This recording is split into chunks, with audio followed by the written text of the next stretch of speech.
Malam ini, perlawanan Liga Super 2025-2026, Minggu 19, dijangka sengit.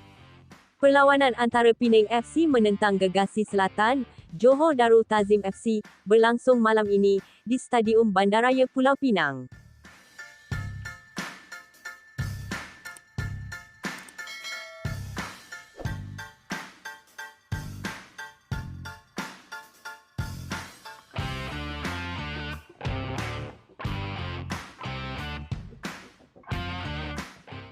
Detik yang dinanti akhirnya tiba.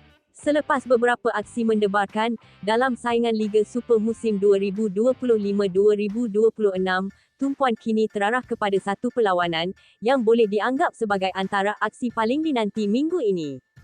Penang FC, yang terkenal dengan semangat juang tinggi di laman sendiri, bakal berdepan cabaran besar apabila Harimau Selatan turun dengan reputasi sebagai pasukan paling konsisten dan digeruni dalam saingan liga. Persoalannya sekarang, mampukah Penang FC mempertahankan maruah di hadapan penyokong sendiri? Atau JDT, sekali lagi membuktikan mereka terlalu kuat untuk dicabar?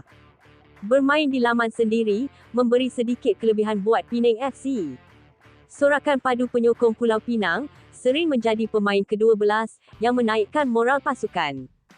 Namun cabarannya bukan kecil. Mereka perlu bertahan dengan disiplin tinggi, tidak melakukan kesilapan mudah, dan menggunakan peluang serangan balas dengan efektif.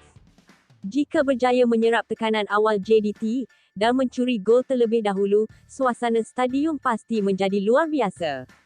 JDT pula, hadir dengan reputasi besar. Setiap kali turun ke padang, mereka bukan sekadar mahu menang, mereka mahu mendominasi.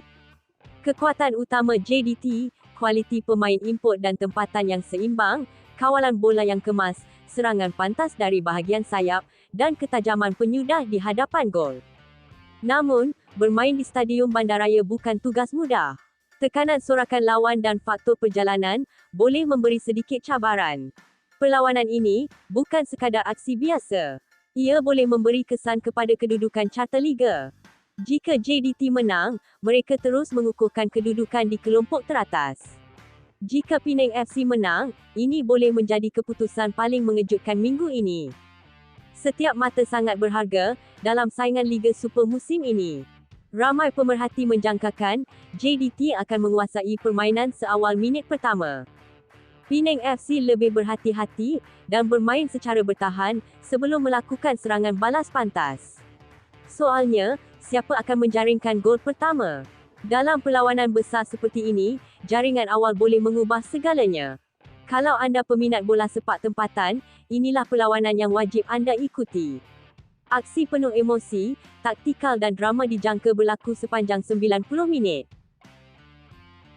Siaran langsung, perlawanan Liga Super Minggu 19, antara Penang FC lawan JDT FC di Stadium Bandaraya, Pulau Pinang, sepak mula jam 10 malam. Jangan lupa, komen ramalan keputusan di ruangan komen. Adakah keputusan akan memihak kepada tuan rumah, atau Harimau Selatan terus mengganas?